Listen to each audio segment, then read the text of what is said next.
শ্রাবণ মাসের প্রত্যেক সোমবার মন দিয়ে শিবের আরাধনা করলে মনোবাঞ্ছা পূরণ হয়। এই সময় ভগবান শিবের প্রিয় জিনিস দিয়েই তার সেবা করা উচিত। ভগবান শিবের প্রিয় রং সবুজ, তাই এই মাসে অধিকাংশ মেয়েরা সবুজ বর্ণের কাচের চুড়ি ও সবুজ রঙেরই পোশাক পরিধান করেন। এর পিছনে কি কারণ?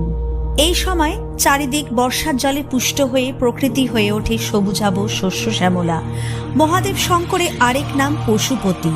পশু পাখিরা যেহেতু প্রকৃতিতে লালিত পালিত হয়, তাই পশুদের পাশাপাশি প্রকৃতিও দেবাদিদেবের কাছে খুবই প্রিয়।